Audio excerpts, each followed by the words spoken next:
नमस्कार आदरणीय दर्शकवृन्द, महारुद्र आयुर्वेद हस्पिटल प्राली ग्वारको ललितपुरसँगको सहकार्यमा एपी न्युज यात्राले सञ्चालन गर्दै आइरहेको स्वास्थ्यसँग सम्बन्धित यो विशेष संवादमा यहाँहरूलाई धेरै स्वागत छ। म रोहित भण्डारी। दर्शकवृन्द, यो संवादमा हामी डाक्टर मुकेश कुमार ठाकुरसँग कुराकानी गर्ने गर्दछौँ र आजको अङ्कमा पनि डाक्टर ठाकुर हामीसँग उपस्थित भइसक्नु भएको छ।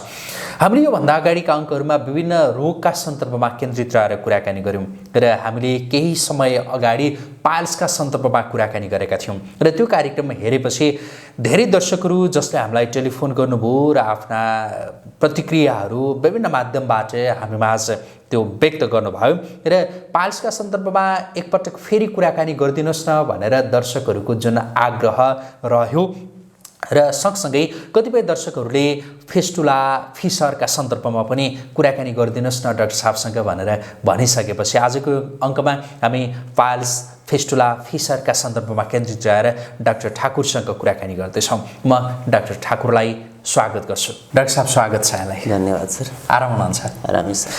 यो हामीले केही समय अगाडि पाइल्सका सन्दर्भमा कुराकानी गरेका थियौँ। त्यो हेरिसकेपछि कतिपय दर्शकहरूले के भन्नुभयो भने यसका सन्दर्भमा फेरि थप कुराकानी गरिदिनुहोस् न भनेर भन्नुभयो र सँगसँगै यो फिस्टुला फिसरका सन्दर्भमा पनि कुराकानी होस् भनेर त्यो चाहना व्यक्त गर्नुभयो र आज डाक्टर साहबसँग यो पाइल्सका सन्दर्भमा, फिस्टुलाका सन्दर्भमा र फिसरका सन्दर्भमा कुराकानी गरौँ भन्ने यो सोचिरहेको छु। डाक्टर साहब, यो पाइल्स फिस्टुला फिसर भनेको यो एउटै हो कि फरक फरक रोग हो? यो तीनटै समस्या सर फरक फरक छ।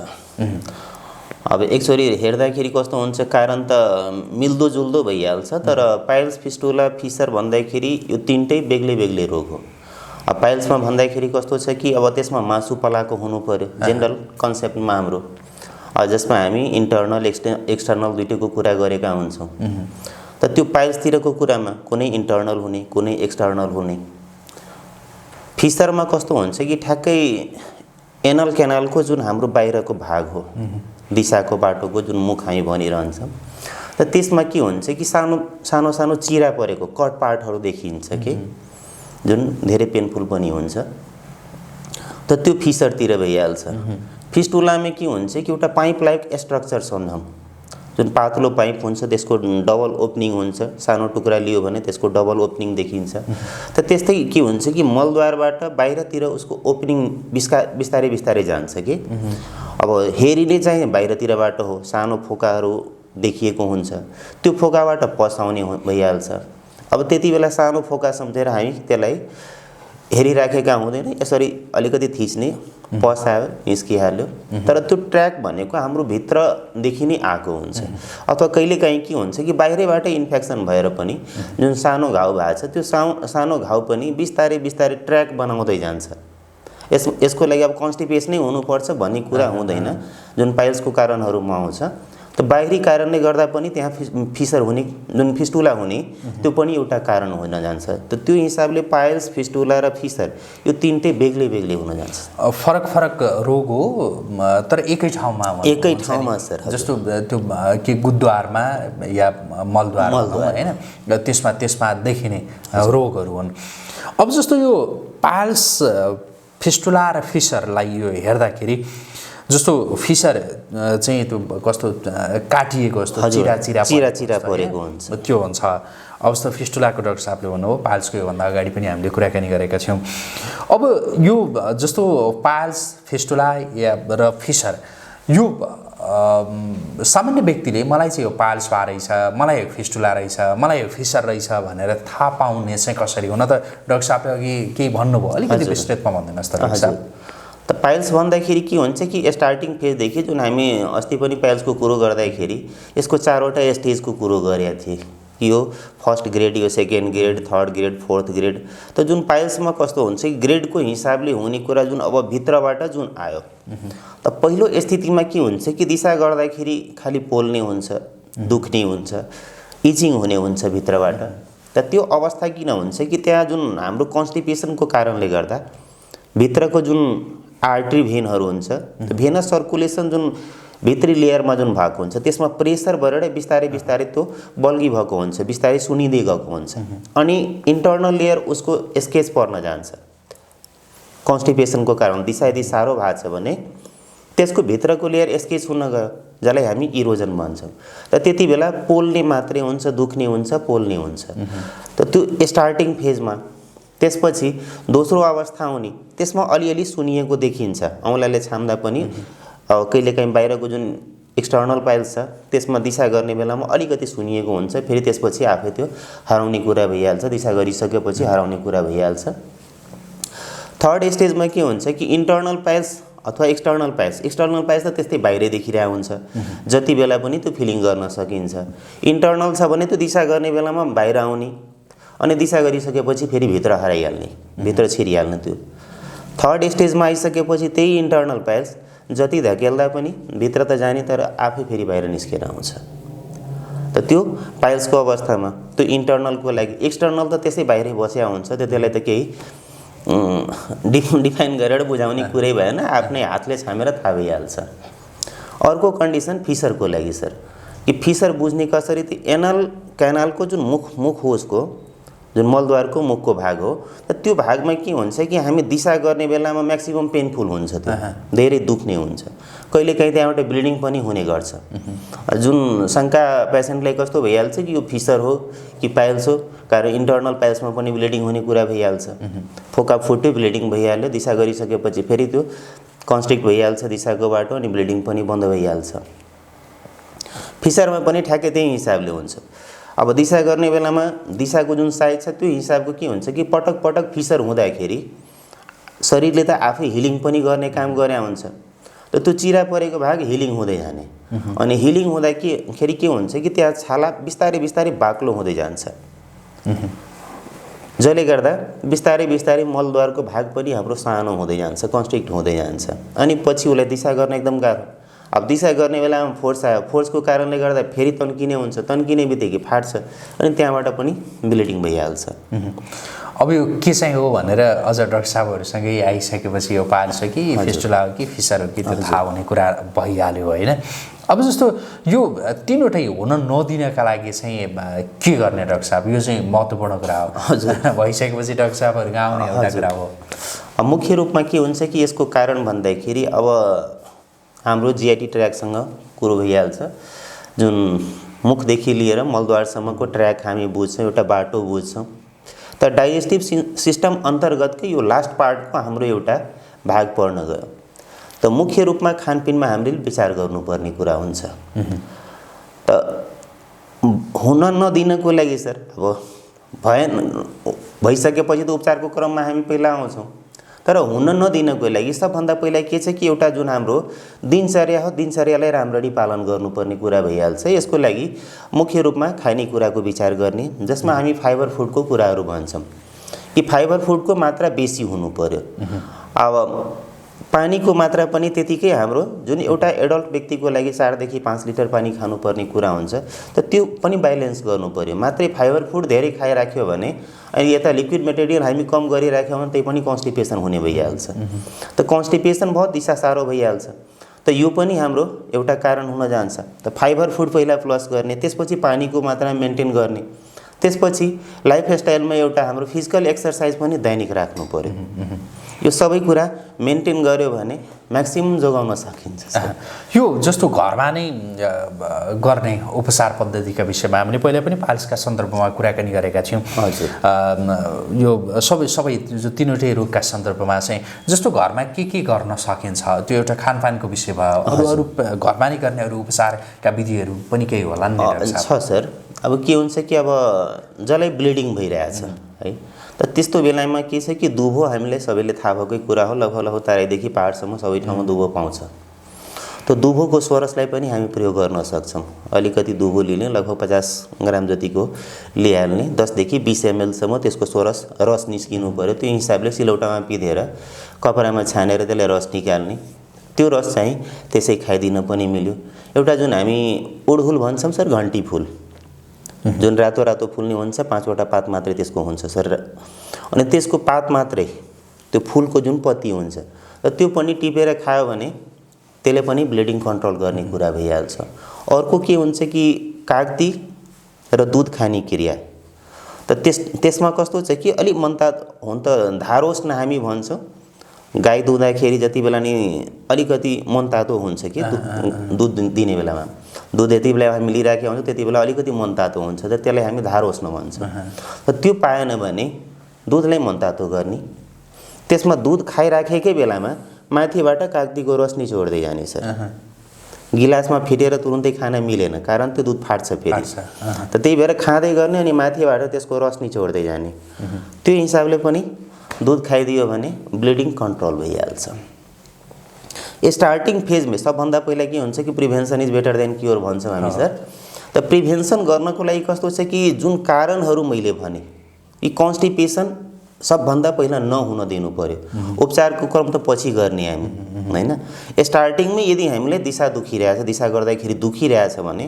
यो मुख्य कारण भनेको मेरो कन्स्टिपेसन हो हुन त कसैलाई कन्जेनाइटल पनि भइहाल्छ जन्मिनेदेखि पनि आउँछ त यस्ता अवस्थामा के गर्ने कि मुख्य रूपमा जुन हाम्रो कन्स्टिपेसन नहुने कारणहरू जुन छ जुन अस्ति पनि हामी ग्यास्ट्रिकको कुराहरू गर्दाखेरि पनि गरेका थिए हैन त कन्स्टिपेसन नहुन दिनको लागि जुन जुन उपायहरू छ त्यो उपायहरू सँगसँगै हामीले यो उपाय पनि गर्नु पर्यो अर्को के हुन्छ घरमै गर्न सकिने सिजबाथ हुन्छ सर त्यो भनेको चाहिँ सिजबाथ भनेको एउटा बाटामा चाहिँ पानी तताउने अनि त्यसमा सम्भव हुन्छ भने बेटाडिन अलिकति राखिदिनु आयुर्वेदमा फेरि हामी एस्फटिक भस्म भन्छौँ सर एस्फटिक भन्दाखेरि त्यो फिटकिरीको धुलो त्यसमा राख्ने अनि त्यसमा बस्ने बेटाडिन या फिटकिरीको धुलो है हजुर फिटकिरीको धुलो फिटकिरीले पनि के गराउँछ त्यहाँ भेनहरूमा कन्स्ट्रिक्सन गराउँछ जसले गर्दा ब्लिडिङ कन्ट्रोल भइहाल्छ अनि हाई एन्टिसेप्टिकको रूपमा पनि हामी फिटकिरीको प्रयोग गरेका हुन्छौँ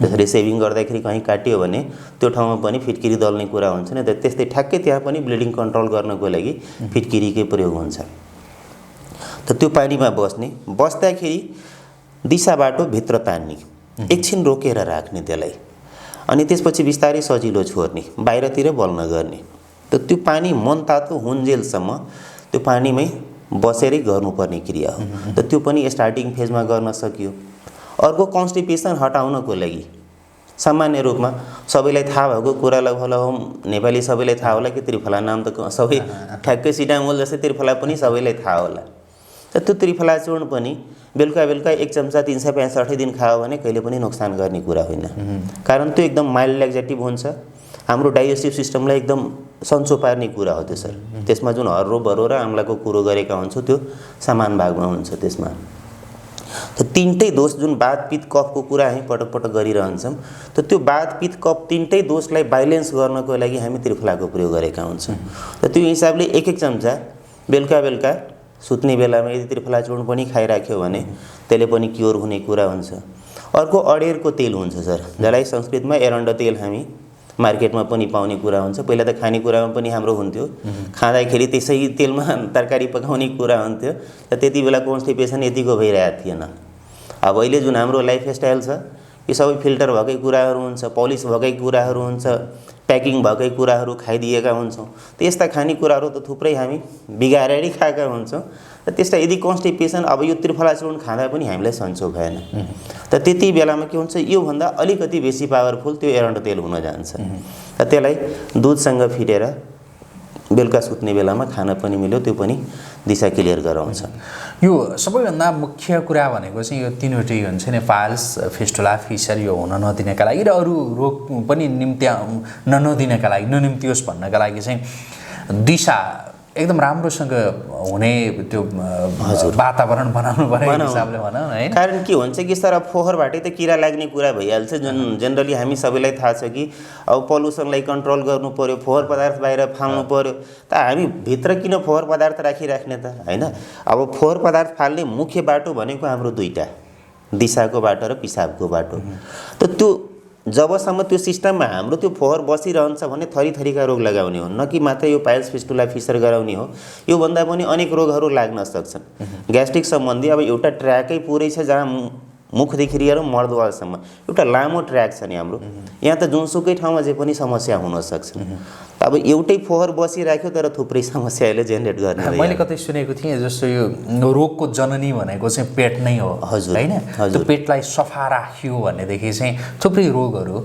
जो उत्पन्न हुन पाउँदैनन् भनेर त्यो सुनेको थिएँ डाक्टर साहबले जुन पेटको सन्दर्भमा जो कब्जियत हुन नदिनका लागि के गर्ने भनेर अघिल्लो अङ्कमा कुराकानी गर्नुभएको थियो डाक्टर साहबले धेरै उपायहरू बताउनु भएको थियो। अब जस्तो यो डाक्टर साहबहरूकोमा आइसकेपछि जस्तो महारुद्रकै कुरा गरौँ न, त्यहाँ कस्ता प्रकारका बिरामीहरू आइरहनु भएको छ, योसँग सम्बन्धित के छ र त्यहाँ कतिको जस्तो निको हुनुभएको छ होइन, उहाँहरूको प्रतिक्रिया कस्तो पाउनु भएको छ, केही जस्तो उदाहरणहरू डाक्टर साहब दिइदिनुहोस् न। के हुन्छ सर कि हामी कहाँ आउँदाखेरि अब पुरुष त सर सामान्य रूपमा पहिला नै आइहाल्ने कुरा हुन्छ। म्याक्सिमम समस्या हुने हाम्रो सर यहाँ महिलाहरूमा पनि हुन्छ कि अब महिलाहरूमा भन्दाखेरि अब कस्तो हुन्छ कि लाज शर्मको कुरा एउटा हाम्रो सोसाइटीको जुन कुरा हो कहिलेकाहीँ त्यो अवस्थाले बिगारेको हुन्छ।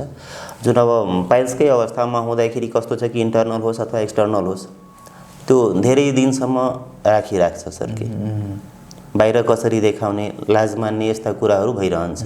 अब जसले गर्दा पछि त्यो रेक्टम प्रोलेप्सको अवस्था पनि ल्याइदिन्छ। अब त्यति बेला सामान्य अवस्थामा छ भने उपचार गर्न सकियो। अब पुरै मलद्वारको भाग त्यसै बाहिर दिशा गर्ने बेलामा निस्किरहेछ भने त्यो फेरि क्योर गर्न पनि गाह्रो हुन्छ। ठुलै सर्जरीको कुरा भइहाल्छ, त्यहाँ अब सर्जरी गरेर स्टिच गर्ने कुराहरू भइहाल्छ।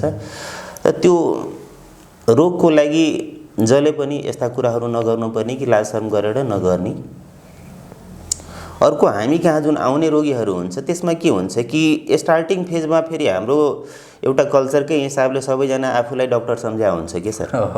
सामान्य उपचार पहिला गरिहालौँ, केही दिन यस्तै बिताउँदै बिताउँदै बिताउँदै बिताउँदै मान्छे क्रोनिक कन्डिसनमा पुगिसकेको हुन्छ। स्टार्टिङमा आउने लगभग मलाई लाग्छ कि 90% त ढिलो गरी नै आउँछ। 90%ले आफ्नो समय बिताइसकेको हुन्छ, लगभग त्यो 4th स्टेजमै आउँछन् कि पहिलो र दोस्रोमा आउने ओन्ली 10% सम्झिनु। किन दुख्न थाल्यो आफू जुन मान्छे अब शिक्षितको हिसाबले सेन्सिटिभ हुन्छ, छैन मैले स्टार्टिङमै गएर देखाइहाल्नु पर्यो नत्र फेरि अपरेसन गर्नुपर्छ। त यस्तो सोच भएको मान्छे जुन आयो भने त त्यसको लागि उपचार गर्न पनि सजिलो। अब त्यसको लागि हामी के गर्छौँ 3 to 6 मन्थ भन्छौँ मेडिसिन खानुस्, यस्तो ल्याक्जेटिभहरू प्रयोग गर्नुस् हैन, डाइजेस्टिभ सिस्टमलाई सन्चो पार्ने यस्तो यस्तो मेडिसिनहरू खानुस्, सिजबाथ गर्ने स्टार्टिङबाटै गरिराख्नु। अनि जुन खानेकुराको सिस्टम पनि हामी बताउँछौँ कि यस्ता यस्ता खानेकुराहरू खानु, यो खानेकुराहरू एभोइड गर्नुस्। अब जसरी त्यसमा के भइहाल्छ कि अब तेल बोसो भएको खानेकुरा, माछा मासुको खानेकुराहरू, ड्राई फ्राई फुडहरू, प्याकेट फुडहरू, यो जङ्क फुडहरू जति हुन्छ सबै हामी ज्ञान दिन्छौँ कि यस्ता खानेकुरा तपाईँ एभोइड गर्नुहोस्। अहिले जुन हाम्रो नेचुरल फुड हो त्यो नेचुरल फुडमा हामी जुन घरमा बनाएका खानेकुराहरू हुन्छ, भात दाल तरकारी रोटीहरू खुब खानुहोस्, फाइबर फुडको मात्रा बेसी गर्नुहोस्, पानीको मात्रा बेसी गर्नुहोस्। त यस्ता कुराहरू गऱ्यो भने फर्स्ट ग्रेड र सेकेन्ड ग्रेडको पाइल्स त आफै सन्चो हुने कुरो भइहाल्छ। अनि थर्ड फोर्थमा गइसकेपछि के हुन्छ, थर्ड फोर्थको लागि फेरि हामी अर्को उपचार भनेको हामी छाडसूत्र लिन्छौँ सर। जुन ठ्याक्कै सर्जरी जस्तै बुझ्नु पर्यो त्यसलाई। अब ठुलै सर्जरी त हुँदैन, सानो सर्जरीकै हिसाबले त्यसलाई लिनुपर्ने हो। त त्यो छाडसूत्र गरेर हामी त्यो जुन डल्लो बनिसकेको हुन्छ जुन पाइल्सको लागि, त पाइल्समा डल्लो बनिसकेको हुन्छ त्यसमा छाडसूत्र गरेर हामी हटाउँछौँ।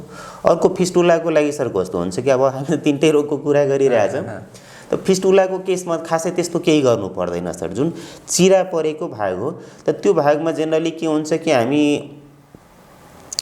घरमा जुन गाईको घी हुन्छ, गाईको घीबाट पनि तपाईँ त्यहाँ लगाउन सक्नुहुन्छ बिस्तारै। जुन घरेलु उपचारको क्रममा त्यो गाईको घी मलद्वारमा लगाउने अथवा सरसोको तेल छ भने मलद्वारमा लगाएर अलिकति बिस्तारै बिस्तारै मसाज गर्नु पर्यो। कारण के हुन्छ कि पटक पटक त्यो चिरा पर्दै जाँदाखेरि त्यो हिलिङ प्रोसेसको कारणले गर्दा दिशाको बाटो सानो भइसकेको हुन्छ, जुन दिनै दिशा गर्ने बेलामा फुट्ने भइहाल्छ। त त्यसले बिस्तारै बिस्तारै मसाज गर्दै गयो, त्यो रिङको चारैतिर बल गर्ने गरी बिस्तारै मसाज गर्दै गऱ्यो भने त बिस्तारै बिस्तारै त्यो घाउ पनि हिल हुँदै जान्छ अनि छाला पनि तन्किँदै जान्छ, दिशाको बाटो ठुलो हुन जान्छ अनि फिसर पनि सन्चो हुँदै जान्छ। अर्को आउँछ हाम्रो फेरि फिस्टुलाको। त फिस्टुलालाई फेरि हामी घरमा उपचार गर्न सक्दैन सर। अब केही दिन ल्याक्जेटिभहरूको प्रयोग गर्यो भने त्यो सन्चो भइहाल्ने कुरा हुन्छ, भएन भने फेरि त्यसको लागि पनि सर छाडसूत्र गर्नुपर्ने हुन्छ हामीलाई। यो जस्तो छाडसूत्र भनेको एक खालको त्यो अपरेसन हो डाक्टर साहब, यो सामान्य माइनर अपरेसन यसलाई नै सम्झिनु सर। के हुन्छ कि अब ठ्याक्कै अपरेसन गर्दाखेरि कस्तो हुन्छ कि तपाईँ त्यो पार्ट काटेर फाल्नुहुन्छ हैन, तर यसमा पनि त्यही हो कि पाइल्समा त त्यो पार्ट त यसले पनि काट्ने हो सर। बिस्तारै के हुन्छ कि त्यो छाडसूत्र भन्दाखेरि छार भनेको एउटा अब एसिड बेसतिर कुरा गर्छ नि त, त्यसरी त्यो पनि छार भनेको त्यो धागोमाथि कोटेड हुन्छ। छाड जुन हुन्छ, जुन एउटा थ्रेड हो भित्र थ्रेड रहन्छ, त्यसमाथि छाड लगाएको हुन्छ, त्यो छाडले नै त्यहाँको मासु काट्ने हो सर। बिस्तारै बिस्तारै पोल्दै गलाउँदै त्यसलाई काटिदिएको हुन्छ अनि त्यो एक्स्ट्रा जुन हाम्रो ग्रोथ भएको हुन्छ त्यो फालिन्छ। बाँकीको जुन घाउ हुन्छ 10-15 दिन लाग्छ सर, त्यो घाउ सन्चो हुँदै जान्छ, ठिक भइहाल्छ। त्यहाँ कुनै स्पेस पनि बिगार्ने कुरा भएन, एकदम नर्मल सेप पहिलाकै जस्तो भइहाल्छ। लागेको पनि हुँदैन कि यो ठाउँमा कहिले पनि अपरेसन भएको छ भने त्यस्तो देखिँदैन सर। जस्तो कतिपयले चाहिँ यो जस्तो पाइल्स का कतिपय बिरामीहरूले चाहिँ जसले अपरेसन एक हिसाबले गर्नुभयो, अरूलाई सल्लाह दिँदाखेरि अपरेसन चाहिँ नगर्नुहोस् भनेर पनि कतिपयबाट त्यो भनेको सुनिन्छ। यो चाहिँ के हो? यो साँच्चै यो पछि त्यो दोहोरिने हुन्छ, बल्झिने सम्भावना हुन्छ यो अपरेसन गर्दा के हुन्छ डाक्टर साहब? अपरेसन गर्दाखेरि कस्तो हो सर कि बल्झिने म सबैलाई भने हुन्छु, कुनै पनि रोग हामीलाई जन्मैदेखि आएको होइन। यो हामीले कुनै न कुनै तरिकाबाट त्यो सिस्टमलाई बिगारेको हो। तब नबिगार्ने कुराहरू पनि हामीले सिकाएका हुन्छौँ कि यस्ता कुराहरू गर्नुहोस् जसले गर्दा तपाईँले के हुन्छ कि कन्स्टिपेसन हुँदैन, होइन? कन्स्टिपेसन लामो समयसम्म तपाईँलाई भएन, अब केही अवस्था यस्तो छ कि त्यसलाई मात्रै यो कुराहरू भनेर पनि साध्य हुँदैन। अब जुन एउटा प्रेग्नेन्सीको केस हुन्छ, प्रेग्नेन्सी केसमा सर अब त्यो जेनरली हाम्रो त्यहाँभित्र त्यो प्रेसरको कारणले गर्दा त्यो भेनस प्रेसर हुन्छ, त्यहाँ नर्भको प्रेसर हुन्छ, जसले गर्दा त त्यहाँ के हुन्छ कि रेक्टमको भागमा दिशा आइसकेपछि पनि, कारण त्यहाँ युट्रसको डेभलपमेन्टको कारणले गर्दा जुन नर्भ हाम्रो रेक्टममा सप्लाई भएको छ त्यो नर्भ थिचिएको हुन्छ कि, त जसले गर्दा दिशा आइसकेपछि पनि मान्छेलाई फिलिङ भएको हुँदैन कि मलाई दिशा लागेको छ। अब जसले गर्दा पनि महिलाहरूमा त्यो हुने एउटा अवस्था हुन्छ, त त्यो एउटा अवस्था बेग्लै हो सर। र त्यति बेला पनि माइल्ड एक्जाटिभ दिएर दिशा गराउने कुरा हुन्छ, त अवस्था विशेषले पनि भइहाल्यो सर। अब जेनरली रूपमा जुन हुने भइहाल्छ, जे रिअकरेन्सको कुरा, त रिअकरेन्स गराउने पनि पेसेन्ट आफै हुन्छ सर। अब खानेकुरा परिवर्तन केमा ध्यान दिनु पर्यो त्यो फेरि नदोरियोस्, नबल्झियोस् त मुख्य रूपमा सर हाम्रो जुन एउटा दैनिक रूपमा अस्ति पनि कन्स्टिपेसनको कुरा गर्दाखेरि गरेको थिएँ कि मुख्य रूपमा बिहान दिशा हुँदाखेरि हाम्रो क्लियर रूपमा दिशा हुनु पर्यो। यदि भइरहेको छैन भने त्यसको उपचार तुरुन्तै गर्नु पर्यो। जुन घरेलु उपचार पनि बताएका हुन्छौँ, खानपिनको सिस्टम पनि बताएका हुन्छौँ, त त्यो अवस्था सबै कन्स्टिपेसन जुन हुने कारणहरू जुन छ त्यो कारणको परित्याग पहिला गर्नु पर्यो। नहुन दिनको लागि पनि अस्ति जुन हामीले कुरो गरेका थियौँ कि यस्ता फाइबर फुडहरू खानु, एक्सर्साइज दिने राख्नुहोस्, पानीको मात्रा मेन्टेन गर्नुहोस्, जुन जङ्क फुडहरू छ सबै एभोइड गर्नुहोस्। यस्ता खानेकुराहरू सधैँ मेन्टेन गरिराख्यो भने दिशा फेरि क्लियर हुन थाल्छ, पाइल्स हुने डर हुँदैन। एक दुई दिन कसैले कन्स्टिपेसन भइसकेको छ भने त्यसले पाइल्स भइहाल्ने कुरा हुँदैन। अब यसको लागि लामै कन्स्टिपेसन हुनु पर्यो। टोयलेट बस्दा पनि कस्तो छ कि सर, अब दिनै लामो समय पनि दिनु भएन। अब एउटा वेस्टर्न सभ्यताको टोयलेट पनि हाम्रो एउटा समस्या सर अहिलेको। त्यो पनि समस्या, त्यो पनि एउटा समस्या। त्यो अलिकति भन्दैन डाक्टर साहब के हुन्छ? अब जुन हामी अहिले अब ठ्याक्कै सिट जस्तै हामी कुर्सीमा बसे जस्तै दिशा गर्न थाल्छौँ, त त्यसमा के हुन्छ कि ठ्याक्कै हाम्रो जुन दुईटै थाइको प्रेसर एउटा पेटमा पर्न जान्छ, त्यो त्यसमा हुन पाउँदैन। ठ्याक्कै हामी यसरी जुन हिसाबमा अहिले हामी बसेका छौँ त्यही अवस्थामा बसेका हुन्छौँ, पत्रिका पढेर दिशा गरिराखेका हुन्छौँ, त वान टाइम वान एक्सन पनि त्यहाँ हुन पाएन, होइन? माइन्ड डाइभर्ट हुँदाखेरि जसरी खानेकुराको पनि अस्ति भनेको थिएँ कि खानेकुरामा आधी घन्टाको जुन समय दिनु, खुब राम्ररी चपाएर खानु, यस्ता कुरोहरू जुन गरेका थिएँ कन्स्टिपेसन नहुनको लागि, त त्योहरू त छँदैछ सर। जुन एउटा टोयलेट सिटमा बस्ने कुरा छ, अब त्यति बेला पनि एउटा हाम्रो इमोसनली हुनु पऱ्यो कि म दिशा गरिरहेको छु, एउटा काम मात्रै छ मेरो, तर त्यति बेला हामी मोबाइल खेलाइराखेका हुन्छौँ। अब त्यताप्रति ध्यान छैन, घन्टौँ बसेर बिताइदिन्छ, होइन? त एउटै पोस्चरमा पनि धेरै बेर बस्यो, फेरि त्यसको जुन प्यानको सिट हुन्छ त्यो पनि एकै ठाउँमा मलद्वारतिरै प्रेसर बेसी परेको हुन्छ, जसले गर्दा पनि त्यहाँ भेनस प्रेसर बेसी हुन जान्छ नि, पाइल्स हुने सम्भावना बेसी भइहाल्छ। त्यो भन्दा जुन अर्को जुन टोयलेट तल बसेर जुन गर्ने हाम्रो छ, हजुर बसेर गर्ने, त्यो बेटर बसेर गर्नु हैन? हजुर, त त्यो बेटर हो। टुक्रुक्क बसेर गर्ने चाहिँ राम्रो। हजुर, अब के हुन्छ, अब त्यसमा पनि फेरि धेरैलाई अप्ठ्यारो भइहाल्छ, जसले घोडाको समस्या छ त्यसलाई अप्ठ्यारो हुने कुरा भइहाल्छ, जसको ओबेसिटी पनि एउटा जसरी यसको कारण हो। पाइल्सको एउटा कारणमा ओबेसिटी, मोटोपनी पनि एउटा कारण हो। मोटो मान्छेले फेरि अब त्यसरी बसेर त दिशा गर्न सक्दैन, त्यो पनि एउटा कारण हुन जान्छ। त मोटोपन पनि मेन्टेन राखिराख्नु पर्यो आफूलाई स्वस्थ राख्नको लागि, त त्यो पनि एउटा एभोइड गर्नु पर्यो। कि यस्ता यस्ता जुन हाम्रो सिस्टमहरू विदेशी सिस्टमहरू धेरै हामी जुन अपनाइराखेका छौँ आफ्नो सिस्टमहरू सबै छोड्दै गइरहेछौँ यसले म्याक्सिमम हामीलाई रोगी बनाइरहेछ सर। अब यो हस्पिटलमा नै आएर जस्तो महारुद्र आयुर्वेद हस्पिटल प्राली जहाँ डाक्टर साहब कार्यरत हुनुहुन्छ त्यहाँ नै आएर यो जति पनि आज हामीले रोगका सन्दर्भमा कुराकानी गरिरहेछौँ त्यहाँ नै भर्ना भएर पनि उपचार गराउन सकिन्छ के छ व्यवस्थापन के हुन्छ सर? सर हाम्रो भर्ना गरेर राख्ने पनि कुरा हुन्छ। अब नजिकको पेसेन्ट छ फेरि बस्न पनि मान्दैन। अब यो पाइल्स फिस्टुलाको लागि के हुन्छ कि सर अब तुरुन्तै अब यहाँ बेडै भर्ना हुनुपर्छ भन्ने कुरा हुँदैन। त्यही पनि एउटा हामी पेसेन्टको प्रिभेन्सनको लागि सर 24 घण्टादेखि 48 घण्टा राख्ने कुरा हुन्छ। त 2 दिनको लागि हामी राख्ने गरे हुन्छ। त त्यसको लागि छ सर हाम्रो 10 बेडकै हस्पिटल छ त्यहाँ भर्ना गर्ने सुविधाहरू पनि छ सर। बाँकी त अब डाक्टर साहबहरूसँगै जो के गर्ने कसो गर्ने होइन डाक्टर साहबलाई महारुद्र आयुर्वेद हस्पिटल प्रालीमा त्यहाँ भेट्न सकिन्छ। जस्तो कि मैले अघि नै डाक्टर साहबसँग सोधिरहेको थिएँ जस्तो कस्ता यो बिरामीहरूको हुन्छ नि यो लेभलसम्म आएका बिरामीहरू निको भएका छन् भन्ने त्यस्ता डाक्टर साहबकै आफ्नै अनुभवहरू पक्कै होलान्। थुप्रै सर अब यस्तोमा के छ कि लगभग पर्सेन्टेज हेर्दाखेरि हामीले रिअकरेन्स भएर आउने अहिलेसम्म 0 छ सर। अहिलेसम्म जति हामी अब जेनरल मेडिसिन खाएर पनि जुन सन्चो गर्ने कुरा फर्स्ट ग्रेड सेकेन्ड ग्रेडको गरे त त्यसमा पनि अब के हुन्छ एकचोटि ज्ञान पाइसकेपछि मान्छे त्यो कुराको त अब टोटली मूर्ख बनेर गर्न थाल्यो भने त नहुने कुरै भएन। तर जेनरली त मान्छेले हामी सबै कुरा भनिसकेको हुन्छ कि यस्ता यस्ता खानेकुराहरू खानुहोस् यो छोड्नुहोस्। अब त्यसरी गरेर पनि धेरैजना नआएको होला धेरैलाई त्यसै सन्चो भइसक्यो होला।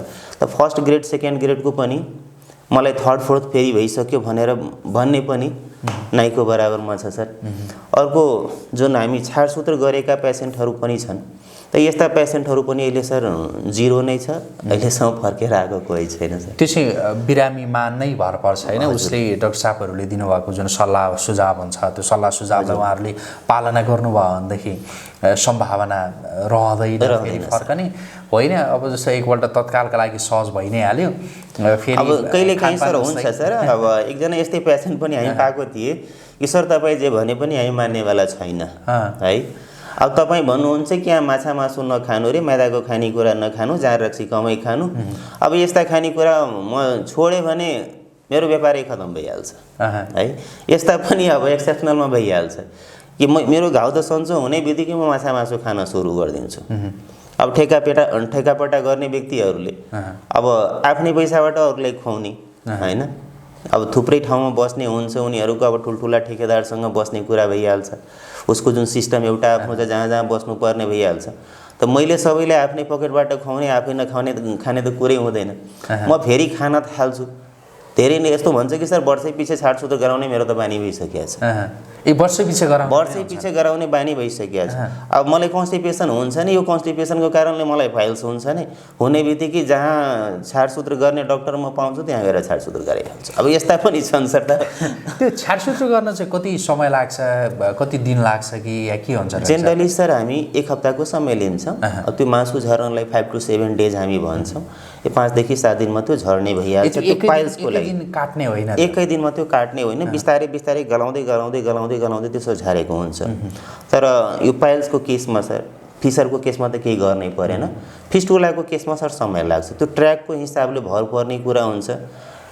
त्यो 2-3 हप्तामा पनि सन्चो हुनसक्छ 2-3 महिना पनि लाग्न सक्छ सर। त्यो ट्र्याक कति ठुलो छ त्यो हिसाबले ठ्याक्कै त्यो जुन पाइप जस्तो ओपनिङ मैले भने नि कि एकतिरबाट छिरेको हुन्छ अर्कोतिरबाट पनि हुन्छ। अब त्यही क्रोनिक केसमा के हुन्छ कि एउटै उसको ट्र्याक पनि हुँदैन। त्यति बेला उपचार गर्न झन् गाह्रो सर। भित्रभित्रै त्यो दुलो चाहिँ बढ्दै गएको हुन्छ कि यतातिर पनि जाने उतातिर पनि जाने 2-3 वटा ट्र्याक भइसकेको हुन्छ। बाहिरी ओपनिङ एउटै देखिया हुन्छ तर भित्र चाहिँ 2-3 वटा भइसकेका हुन्छ। त्यति बेला धेरै उपचार गर्न गाह्रो सर।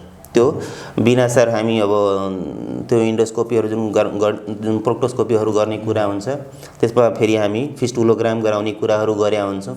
त बिना फिस्टुलोग्रामको सर त्यो बुझ्न पनि गाह्रो भइहाल्छ कि फेजको त एउटै ट्र्याक हुन्छ। पछि धेरै ट्र्याक भइसकेपछि त्यो गाह्रो हुन्छ। त्यति बेला जुन रिअकरेन्सको कुरा गर्नु भने यस्तो अवस्थामा आउन सक्छ सर कि हामी त एउटा ओपनिङलाई मात्रै त्यहाँ छाडसूत्र गरेका हुन्छौँ तर भित्र त अरू पनि ट्र्याक छ।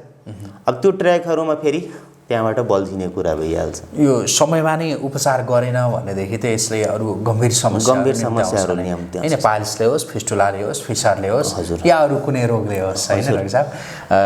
हुन्छ डाक्टर साहब, आजका लागि कुराकानी यति गर्नु हुन्छ, समय दिनुभयो, धेरै धन्यवाद डाक्टर साहब। अन्तिममा दर्शकहरूलाई के भन्न चाहनुहुन्छ? अब दर्शकहरूलाई भन्ने कुरा कस्तो छ कि जुनसुकै हामी prevention is better than cure भन्छौँ हरेक रोगको लागि, त त्यो हिसाबले जुनसुकै रोग हुनको लागि जे कारण छ सबभन्दा पहिला त्यसको परित्याग गर्नु। अघि नै हामीले सबै कुराहरू त्यस्तो गरिसकेका छौँ कि यस्ता खानेकुराहरू गर्ने, पहिलाको भिडियोहरूमा पनि यस्ता कुराहरू गरिसकेका छौँ कि यो सिस्टमले हामीले खानेकुराहरू खायो, यसरी एक्सर्साइजहरू मेन्टेन गरिराख्यो भने हामी धेरै दिनसम्म स्वस्थ रहन सक्छौँ। यस्ता जुन पाइल्स फिस्टुला मात्रै होइन, थुप्रै रोगबाट पनि हामी बच्न सक्छौँ। त्यही भएर नेचुरल फुडहरूमाथि विशेष विश्वास गर्नु। यो जुन जङ्क फुडहरू, फाइबर फुडहरू, जुन बिना फाइबरको खानेकुराहरू, जुन हाम्रो फास्ट फुडहरू जस्ता खानेकुराहरू हुन्छ, प्याकेट फुड खानेकुराहरू जुन हुन्छ, यस्तालाई एभोइड गर्नुहोस्, आफूलाई स्वस्थ राख्नुहोस्। हुन्छ डाक्टर साहब, धेरै धन्यवाद। हस्। आदरणीय दर्शकवृन्द, हामी कुराकानी गर्दैथ्यौँ डाक्टर मुकेश कुमार ठाकुरसँग। महारुद्र आयुर्वेद हस्पिटल प्राली ग्वारको ललितपुरसँगको सहकार्यमा एपी न्युज यात्राले यो स्वास्थ्यसँग सम्बन्धित विशेष संवाद प्रत्येक साता शनिबार बिहान 7 बजेको समयमा यहाँहरूले हेर्न सक्ने गरी हामीले प्रसारण गर्दै आइरहेका छौँ र स्वास्थ्यसँग सम्बन्धित यो विशेष संवाद यहाँहरूलाई कस्तो लागिरहेको छ हामीलाई प्रतिक्रिया दिन नभुल्नुहोला। र यहाँहरू डाक्टर साहबसँग, महारुद्र आयुर्वेद हस्पिटल प्रालीसँग प्रत्यक्ष सम्पर्क गर्न चाहनुहुन्छ भने यति बेला हामीले स्क्रिनमा पनि दिइरहेका छौँ सम्पर्क नम्बर। कसरी सम्पर्क गर्ने, कहाँ छ, यसका विषयमा यहाँहरूले स्क्रिनमा दिइरहेको नम्बरमा टेलिफोन गरेर यहाँहरूले थप बुझ्न सक्नुहुनेछ, थप जान्न सक्नुहुनेछ। हामीले आज पाइल्स, फिस्टुला, फिसरका सन्दर्भमा केन्द्रित रहेर डाक्टर साहबसँग कुराकानी गऱ्यौँ र आगामी अङ्कहरूमा पनि हामी यी र यस्तै विषयहरूमा केन्द्रित रहेर कुराकानी गर्नेछौँ। योभन्दा अगाडिका अङ्कहरूमा पनि हामीले पाइल्सका सन्दर्भमा र अरू रोगका सन्दर्भमा केन्द्रित रहेर कुराकानी गरेका छौँ। त्यसैले यहाँहरू अघिल्ला भिडियोहरूमा गएर अघिल्ला भिडियोहरू पनि हेर्न सक्नुहुनेछ। हामी यही आग्रह गर्दै आजका लागि यो स्वास्थ्यसँग सम्बन्धित विशेष संवाद यहीँ सक्छौँ। एपी न्युज यात्रा सँगै रहनुहोला। नमस्कार।